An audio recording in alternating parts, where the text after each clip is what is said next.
आपने अपने जीवन में कभी तलवार खरीदी है? क्या देखकर तलवार खरीदते हैं? उसकी मयान देखकर या उसकी धार देखकर? अरे, मैं भी कैसा प्रश्न पूछ रहा हूं आपसे। ये आवश्यक थोड़ी कि आप कोई योद्धा या क्षत्रिय हो। ये भी हो सकता है कि आप कोई व्यापारी, कोई छात्र या शिक्षक हो। तो चलिए मैं आपसे ये पूछता हूं कि आप नए वस्त्र कैसे खरीदते हैं? क्या उसका रंग रूप देखकर खरीदते हैं या उसकी गुणवत्ता देखकर? गुणवत्ता देखकर, है ना?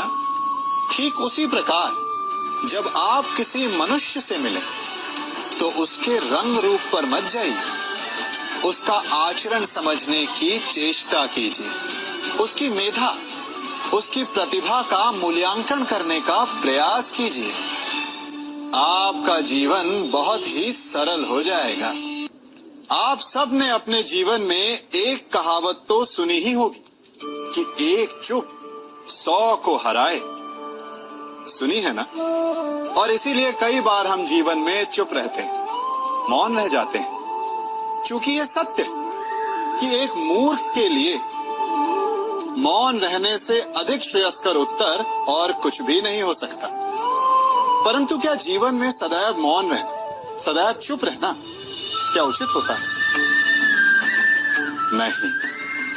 जहां पाप का बल बढ़ रहा, जहां छल हो रहा, वहां मौन रहने से अधिक गंभीर अपराध और कुछ नहीं हो सकता। मौन रहकर कदाचित आप समस्या से बच जाएं, परंतु आप संसार को समस्याओं में उलझा देते हैं। इतिहास साक्षी कि पापियों के उद्दंडता ने संसार को इतनी हानि नहीं पहुंचाई जितना कि सज्जनों के मौन ने पहुंचाई। यदि कोई मूर्ख बोल रहा है तो मौन रहना उचित है, परंतु यदि कहीं अपराध हो रहा, छल हो रहा, तो उठिए और विरोध कीजिए, क्योंकि आप भले ही न सही, परंतु आपकी आने वाली पीढ़ी इस पाप के दंड को अवश्य सहेगी। जीवन में सफल कौन नहीं होना चाहता? पद में, प्रतिष्ठा में आकाश जैसी ऊंचाई किसे नहीं चाहिए? स्थिरता में भूमि जैसी दृढ़ता किसे नहीं चाहिए? सभी को चाहिए। परंतु सफलता का पुष्प अपने साथ अहंकार का कांटा भी लाता है। सफलता आपको आनंद देती है, उपलब्धि आपको गर्व देती है, और फिर यही आनंद धीरे धीरे अहंकार में परिवर्तित हो जाता है, फिर अतिक्रमण में और अंततः अन्याय में। और यहीं से सफलता का नाश प्रारंभ हो जाता है। यदि आप चाहते हैं कि आपकी सफलता लोगों की दृष्टि में सम्मान बनकर रहे, लोगों के मन में शूल बनकर नहीं, तो ये आप वृक्ष से सीखिए। फलों से लदने के पश्चात वो झुक जाता है। उसी प्रकार सफलता मिलने पर विनम्रता अधिक आवश्यक है, और जीवन में अधिक सफलता पाने के लिए या पाने पर और अधिक विनम्र हो जाना चाहिए। संसार का सबसे बड़ा पाप क्या है? असत्य बोलना, हत्या कर देना, चोरी करना या किसी का अपमान करना। संसार का सबसे बड़ा पाप है किसी निर्बल को सताना, और संसार का सबसे बड़ा दंड भी उस निर्बल के मुख से निकली हाय है। आप देख रहे हैं मैं क्या कर रहा हूं? मैं लौह पिघला रहा हूं, और ये लौह पिघलता है इस चमड़ी की बनी धोनकी से निकली हवा से। तनिक सोचिए, एक मृत पशु की खाल से बनी धोनकी इतने कठोर लोहे को भस्म कर सकती। ठीक उसी प्रकार आप चाहे जितने भी शक्तिशाली क्यों ना हो, यदि आपने किसी निर्दोष, किसी निर्बल को सताया, तो उसके मन से निकली हाय और उसका श्राप आपके जीवन को भस्म कर सकता है। मनुष्य भी बड़ा विचित्र प्राणी है। अपनों से नीचे के स्तर के लोगों को वो हे दृष्टि से देखता है, उनका उपहास उड़ाता है, उनसे बार बार कहता है कि तुम्हारा कुछ नहीं हो सकता, तुम भविष्य में कुछ नहीं कर पाओगे।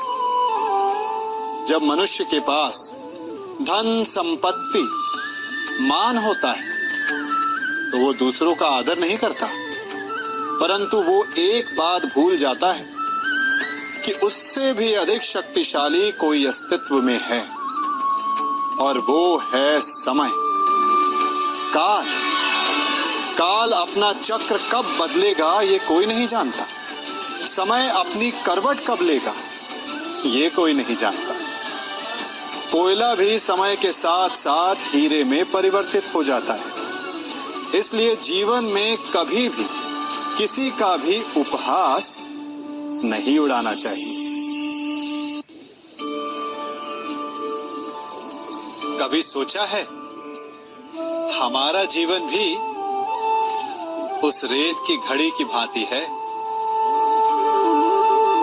जो रेत नीचे गिर चुकी है वो हमारा अतीत है, जो अब भी ऊपर है वो हमारा आने वाला भविष्य है, और वर्तमान ये संकुचित स्थल है जहां से धीरे धीरे करके रेत गिर रही है। अर्थात हमारे पास जीने के लिए यही एक क्षण है। उसका उपयोग कैसे करना है ये हम पर निर्भर करता है। जो बीत गया उसका दुख मनाना है, या जो भविष्य में होने वाला है उसकी प्रतीक्षा में क्रोध करना है। सब कुछ करने के लिए यही एक क्षण है। प्रसन्न रहना है तो उसके लिए भी यही एक पल है। प्रतीक्षा करते रहोगे तो ये पल भी भूतकाल में बदल जाएगा। इसलिए आनंद के लिए, परोपकार के लिए प्रतीक्षा ना कीजिए। आपके पास जो पल है उनका भरपूर सदुपयोग कीजिए, क्योंकि इस घड़ी को पलटकर आप फिर से समय अवश्य गिन सकते हैं, परंतु अपना बीता हुआ समय आप वापस नहीं लौटा पाएंगे। हम सब अपनों की, अपने मित्रों की, परायों की सहायता करते हैं, परंतु हम सब के मन में एक व्यथा रह जाती है कि वो हमारा उपकार भूल गया, कि उसने हमें सम्मान नहीं दिया, कि समय पड़ने पर उसने हमारी सहायता नहीं की। होता है ना ऐसा? अब प्रश्न ये उठता है कि क्या हमें उपकार भुला देना चाहिए या नहीं? और उत्तर भी दो हैं, हाँ भी और ना भी। हमें दूसरों पर किए गए उपकार को भुला देना चाहिए, परंतु यदि किसी ने हम पर उपकार किया है तो उसे नहीं भुलाना चाहिए। यदि दूसरों पर किए उपकार भुला दिए तो अपेक्षा नहीं रहेगी। अपेक्षा नहीं रहेगी तो वो टूटेगी नहीं, मन कुंठित नहीं होगा, और स्वयं पर किए गए उपकार को स्मरण रखा तो उसे चुकाने के लिए सदा तत्पर रहेंगे। उपकार करने वाले के कृतज्ञ रहेंगे, तब भी मन प्रसन्न रहेगा। और यदि हम सभी ऐसा करने लगे तो सबके मन को संतोष रहे। प्रत्येक मनुष्य सफलता पाने के लिए कार्य करता है। कुछ सफल होते हैं, कुछ नहीं होते, और जो सफल नहीं होते वो सदा अपनी असफलता का कारण या तो अपनी परिस्थितियों को बताते हैं या अपने सहयोगियों को दोषी ठहराते हैं। परंतु क्या वास्तविकता में ऐसा ही होता है? क्या कोई परिस्थिति या कोई व्यक्ति किसी की असफलता का कारण बन सकते हैं? उत्तर हाँ भी है और ना भी। कैसे? आप इस तितली को देख रहे हैं? आप आपने एक मक्खी को भी देखा हो। प्रकृति ने दोनों को समान गुण दिए रस पान करने का। एक तितली फूलों पर जाकर उसका रस लेती और इस अवस्था में नए फूल खिलने की व्यवस्था भी करती, और मक्खी घाव पर बैठती, घाव को सड़ाती है और रोग भी फैलाती। यदि इसमें किसी बात का अंतर है तो केवल सोच का। यदि आप उचित मार्ग चुनेंगे तो आपको सफलता मिलेगी, आप में उत्साह बढ़ेगा, और यदि आप अनुचित मार्ग चुनेंगे तो आपको असफलता मिलेगी, निराशा मिलेगी। अब उचित मार्ग चुनना है या अनुचित मार्ग, ये निर्णय तो आप पर निर्भर करता है।